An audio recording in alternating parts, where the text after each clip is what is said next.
Okay, fresh out of the movie theaters, Spider-Man Brand New Day might be top 3 Spider-Man movies. Now, it could be just the honeymoon phase, because I'll be honest, I kind of was like this with um the last Tom Holland film, which I'm losing the name on me right now. No Way Home. Yeah, that one had me a little bit high too. But I think with this movie, what's different is that just the overall vibe and tone, and also just like the performances in general, were just on a different level. Um, for this current, realm of Spider-Man movies, I feel like it really like harkened back to like, what Spider-Man really is. And not just because he was lonely the whole movie, but just the introspection and reflection of, Spider-Man just like figuring out who he is and how he wants to contribute to the world beyond just being Spider-Man, but also being Peter Parker and surrounding himself with people who care about him, and also at the same time protecting them.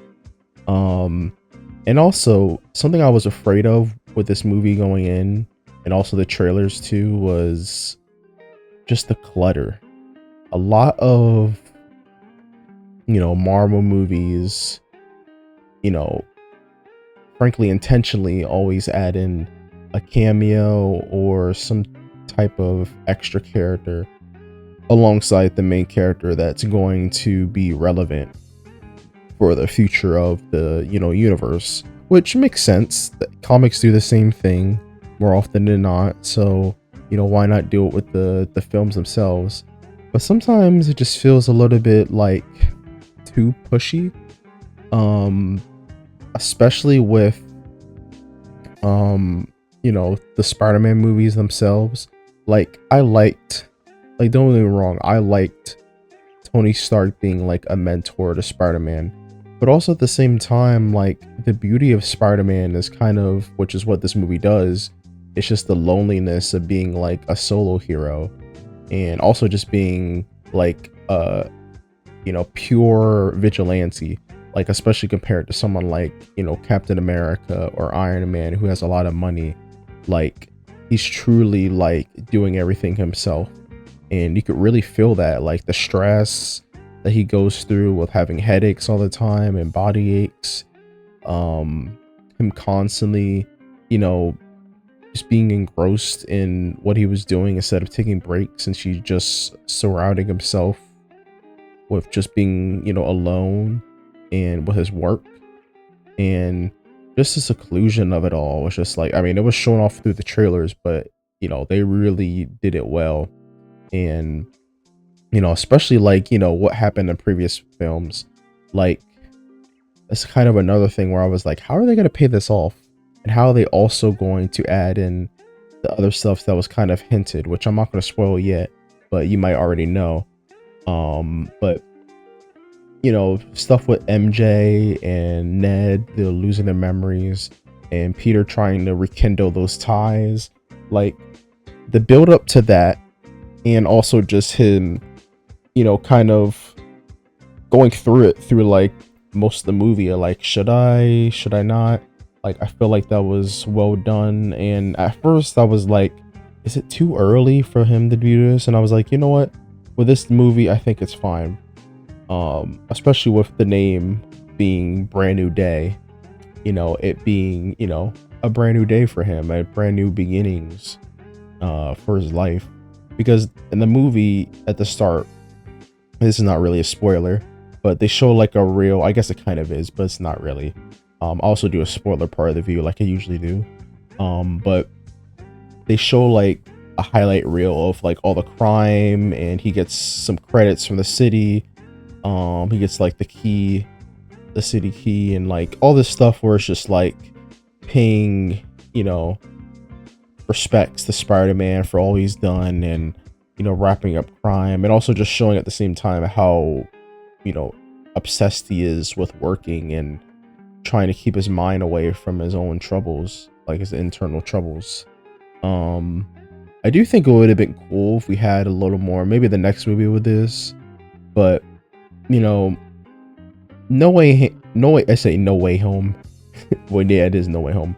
Just the way I said it was weird, but no way home kind of like play with it a little bit, but it would be cool to have like the rebuttal of J. Jonah Jameson in the movie in the next one. Just a little something to give, just some classic Spider-Man quips.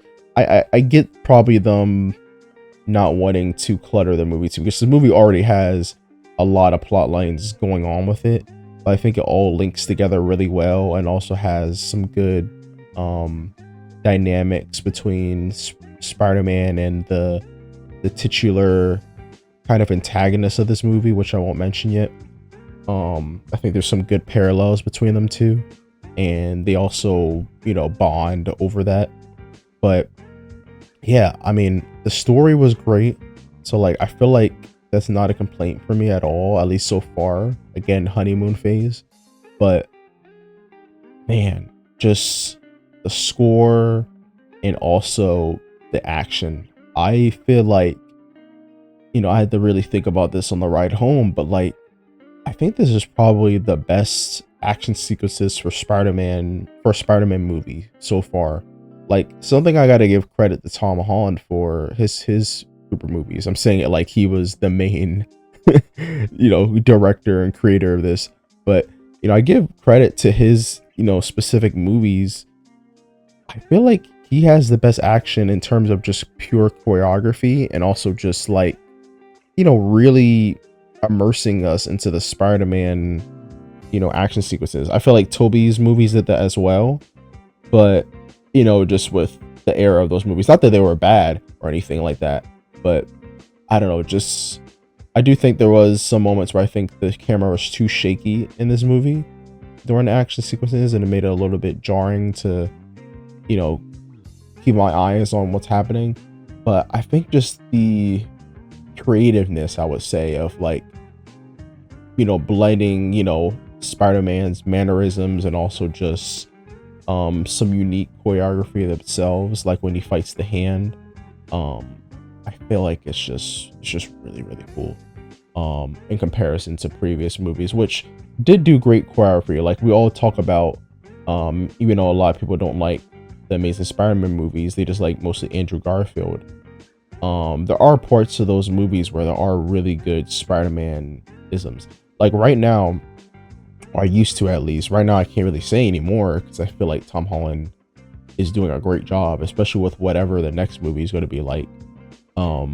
But I really, really feel like, to me, it was always Tobey Maguire has the best movies in terms of writing, storytelling, and just the the heartfelt moments of like Peter Parker's life, like the downfalls and the uplifting moments that he has. Moments like you've seen those probably movies probably. The depressing parts that he goes through, losing MJ, losing Uncle Ben. Like there was a moment, of course, with Tom Holland, with him losing MJ, he's Aunt May. But I feel like Andrew as well, very heartfelt with him losing Gwen Stacy. Again, like I feel like for me, Andrew's movies, like what I feel like sets his movies apart is I feel like he really captures the mannerisms and I guess I don't know why I think it's hard to describe. It's really not. Just the Spider-Man-ness of it all, like just the poses, the way he talks, the way he quips. Like I feel like it just feels very Spider-Man. And Tom Holland kind of border on that with his movies, especially Homecoming. But Far From Home too a little bit. Unlike some people, I actually do like that movie. I don't think it's the best one out of all Tom Holland's movies, but I do like that one. And then No Way Home as well. Like I feel like it's been building. Like that's the thing. This movie feels like everything that they've been building, the positives and negatives from all Tom Holland's previous movies has all, culminated into this movie, and they've taken the criticism, they've taken all the negatives out, and now it's like, I'm not gonna say yet it's a perfect movie, a perfect Spider movie, but it is like, I think it's debatable for, if someone told me this is their favorite Spider movie, I still had to see it again, but if someone told me this is their favorite Spider movie, I'd be like, you know what? I don't blame you, because I feel like Tom Holland gave such a good performance as Spider-Man, and also as, the usual Peter Parker that we expect. At least going off of previous movies. Like, he has that loneliness factor, he has that little bit of awkwardness, he has that when he's Spider-Man, he has the quips, he has the jokes, he has, the playfulness that he has. He has a lot of really funny rebuttals with Punisher. Also in the beginning, he has some funny quips and, jokes and interactions with people on the phone, like the I should forget the name, the main detective that he always talks to in the movie. If when you see the movie, but with her, yeah, the detective Jean D. Wolf. I had to look her up because I couldn't remember her name. I know it was like Wolf something, but I couldn't remember. Yeah, like characters like her, like, him having a rebuttal with her, that's pretty funny. Just all around, this movie gave me some good laughs. It gave me some good, like, I think that's always something I leave with Spider movies.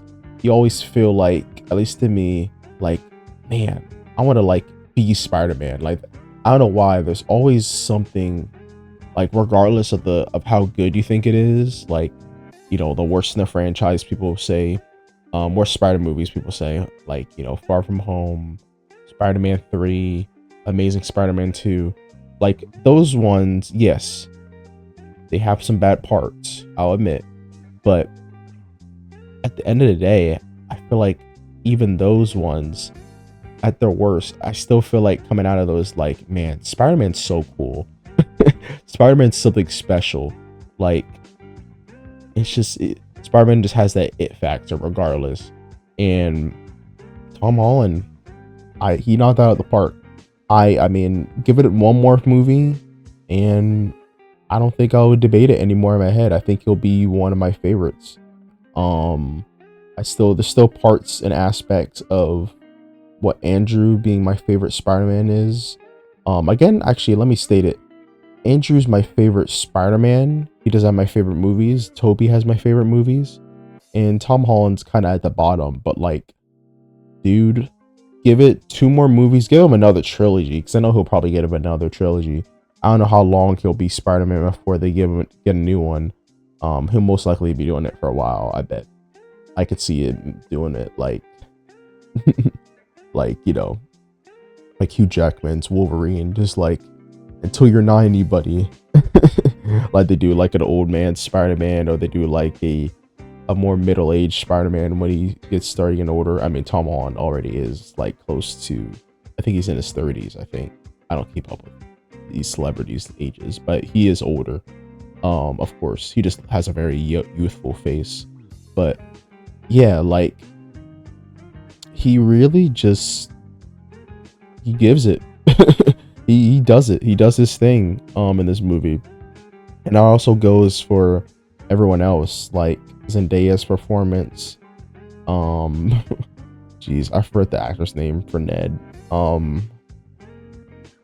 always forget his name, the actor that plays Punisher, even though I should, because I love that guy. Yeah, he did a great job as well. I'm not gonna mention anyone else besides who hasn't been in the trailer. Person who plays almost said Bruce Wayne. Bruce Banner. Gosh, what is his name? And also for the characters that, like, I didn't expect to be in this movie, had good appearances that didn't feel like, unnecessary. So with that being said, I you don't want to stick around for my spoiler part of this video, I'm going to give you my rating. Again, this is kind of up for debate in my own brain where this stands, but currently I would say this is like a 9 out of 10 Spider-Man movie. And then also, like, for the scaling of Spider-Man movies, it for sure would be like Spider-Man 1, Spider-Man 2, and Amazing Spider-Man 1. Definitely would say that this movie would be right under that, and then everything else would be Homecoming, Far From Home.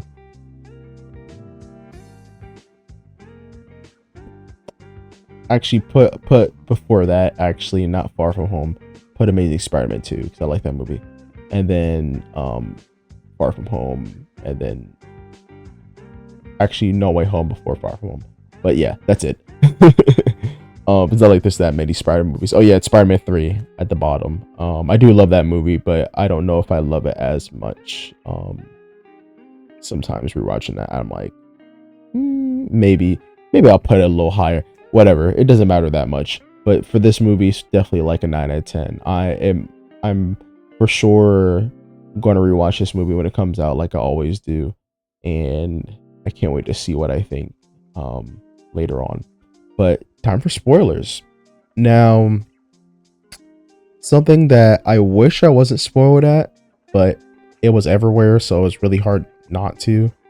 Like even before this movie like came out, from some of the press releases. So Jean Grey is in this movie. Now, I find that really cool because yes, in Doomsday, there's already been shown that there's going to be some type of mutants or X-Men. So it kind of makes sense for at least one more other movie before that to show off, more mutants.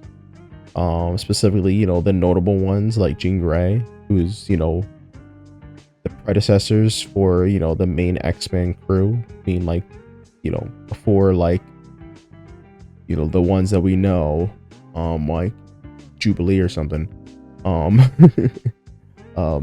But she's one of the founders, I should say. I don't know why I said she is a predecessor, but she's one of the founders of the X-Men. But yeah, like it makes sense. And I was curious at the end of her story, she's on a bus, and I'm wondering, I doubt it's going to be this early, but I'm wondering if she's going to see more mutants, or like maybe Xavier already is building something.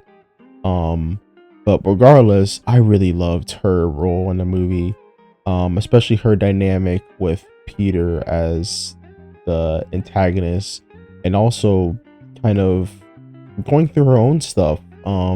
She's trying to find her older sister Sarah, Sarah Graham, who is also another mutant. That I'm curious if she really died. I mean, it's obviously implied that she died. So who knows? But they also said there was a power spike when she used their powers to, deliver the message to Jean of where to find her. But yeah, shoot, like I really liked the moment where Jean finds out that her sister's dead, and she's trying to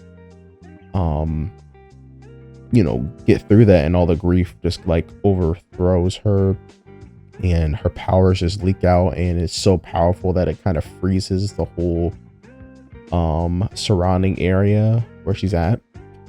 I think that was a really cool way of showing just like how powerful, because if you know, especially if you've seen the movies or read comics, Jean is a very powerful mutant. So already showing how powerful she is even at a young age is pretty interesting to me. But yes, that moment was great. I love that. It definitely it reminded me of how Thunderbolts kind of did the same thing. Of course, this is different context, but yeah, it was a very heartfelt moment that almost brought a tear from my eye. But yeah, that moment was great. I loved Punisher's role with Peter, kind of him, you know, almost playing like not a mentor, but like in a role where it's just like, dog, like you gotta, let your demons out, like be true to yourself. Like, why are you hiding? Why are you being a coward essentially to the people you love? Like, if I had a chance to see my family again, I would. Like, I wouldn't be doing this anymore. But Peter wants to seclude himself because he thinks it's going to hurt people. But eventually, by the end, he reveals himself to Ned, and MJ, which I wonder where that's going to go. Because it seemed like, even though Mary Jane said that she wasn't in love with Peter, she doesn't really know him.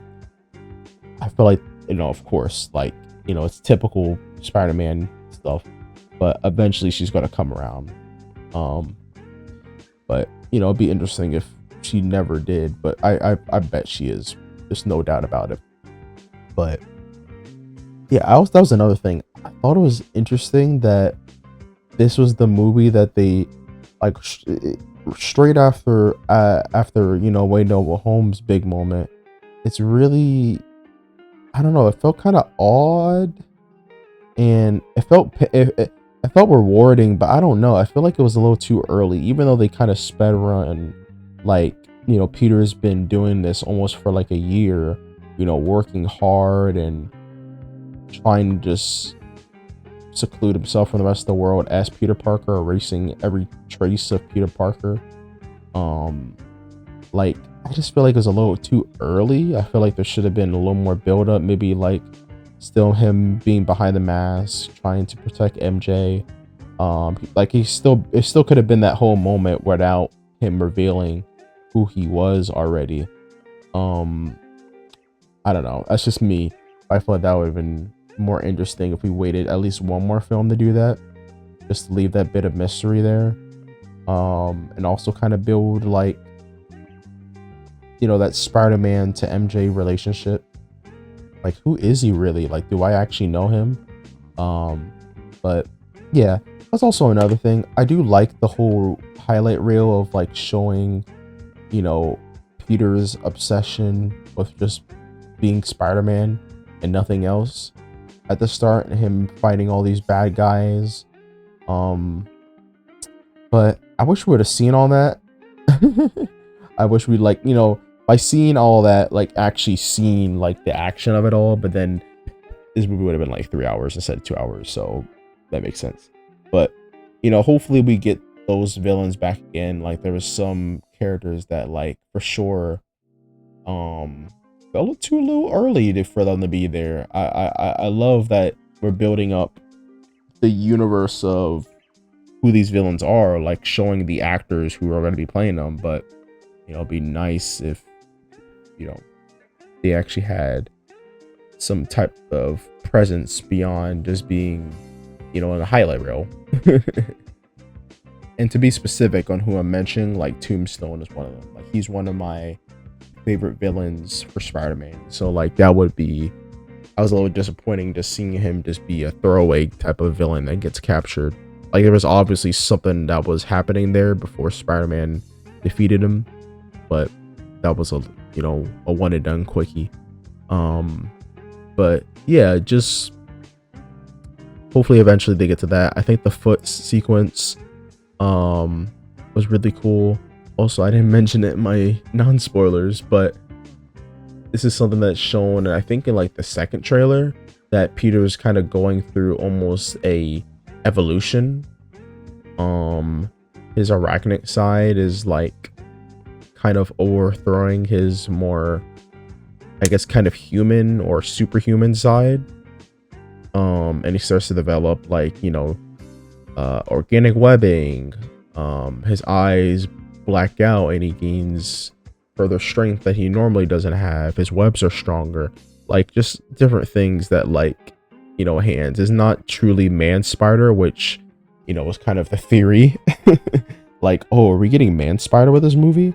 But no, it didn't go that far. But it was still cool to see, like, at least plot wise, like, there's definitely like plot.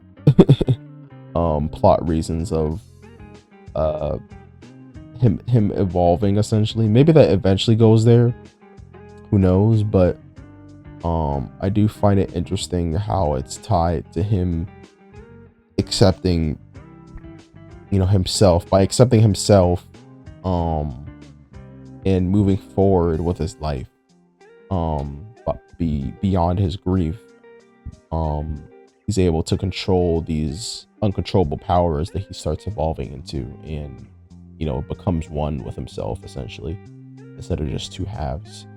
um so I think that was a cool little parallel, and also his parallel with helping out Jean with her grief of losing her sister, and him connecting his loss of Aunt May. I think that was a very sweet sequence as well. Like this whole movie, like the theme of loneliness, essentially, like being alone, was just so real to me. I feel like that was like the realest we've gotten for Spider-Man in a minute. It felt just like it felt real. Like the writers did a really good job at that. Um, the usual swing seconds, swing sequences. I don't know, my lips were lipping there, but those are great as well. Um, and yeah, I mean, I think that's really all I have to talk about. Um, this movie was definitely like, I don't know, it's so different because it's really odd to say it, but this feels truly like an evolution of Tom Holland's previous movies, and it kind of just blows them out the water in terms of just being an individual Spider-Man. Like he finally has his Spider-Man. Like yes, you could say his Spider-Man was like him being the whole Iron Spider. That was never really a thing in previous movies yet, but it still didn't really feel like Spider-Man the movie. Spider-Man to me. I don't. My lips are just so odd today. My tongue. But yeah, it was great. Like I'm really in awe. Oh, that's where I remember. 'Cause I'm looking at my arcade machine and I see Hulk. Um, yeah, Hulk's presence in this movie. I feel like that was pretty neat too. The usage of that with Jean controlling his mind, which is kind of what she does the whole time through this movie, as the antagonist, and kind of making Peter go insane. Like he, you know, with his powers. Like that's something I always like with Spider-Man in any continuity is Peter's always going through something, and then like the influence of the plot kind of messing around with that development with him, and him having the balance, like, shoot, I'm going through this weird arachnic evolution right now, but I also got to deal with this, like, very dangerous threat. I always find that really, really interesting with Spider-Man. Like him dealing with his demons. Instead of just being, oh, I gotta beat this bad guy, blah blah blah blah. Like, no, it's deeper than that with Spider-Man more often than not. It's always like that, and this movie did that really well. Also the suit was great. I don't know if I'm ready to say it's the best suit for Spider-Man yet, but it's definitely up there. I love the suit, and yeah, what the Hulk said. Also, again, this movie improves upon other stuff that was kind of an issue for me. The Hulk looks like how the Hulk should look. He looks huge. He looks veiny. He looks hulking. Ironically, very, very burly. Like he looks just like a monster. I love the design for the Hulk of this movie. It's like definitely the best looking Hulk since like those original like Incredible Hulk movies. Um, so yeah. With that being said, I think finally, I'm done with this review and done what I said. If you liked my review, like, comment, subscribe, and thank you for watching.